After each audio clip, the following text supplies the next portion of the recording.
அனைவருக்கும் வணக்கம். பழங்காலத்தில் தேவர்களும் அசுரர்களும் பார்க்கடலை கடைந்து அமுதமெடுத்தனர்.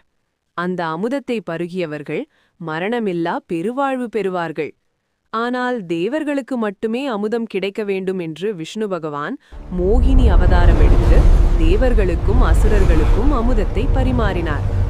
மோகினி அவதாரம் எடுத்த விஷ்ணு அசுரர்களை ஒரு வரிசையிலும் தேவர்களை ஒரு வரிசையிலும் அமர வைத்து, நான் பங்கிட்டுத் தரும் அமுதத்தை யாழும் கேள்வி கேட்காமல் அமைதியாக உண்ண வேண்டும் என்று நிபந்தனை விதித்தார்.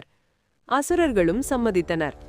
மோகினி தேவர்களுக்கு மட்டும் அமுதத்தை பரிமாறிக் கொண்டிருந்ததை ஸ்வர்பானு என்ற அசுரன் கவனித்தான்.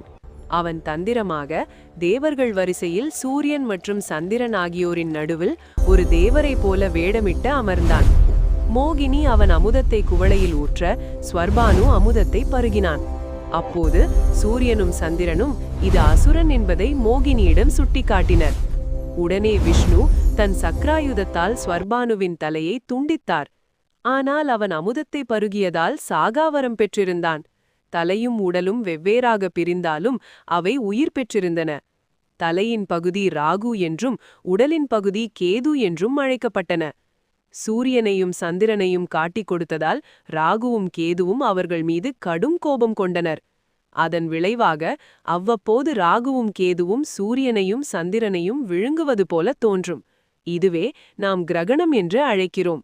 சூரிய கிரகணம் என்பது ராகு சூரியனை விழுங்குவது போலவும், சந்திர கிரகணம் என்பது கேது சந்திரனை விழுங்குவது போலவும் நிகழ்கிறது. இது ஒரு பௌராணிக விளக்கம்.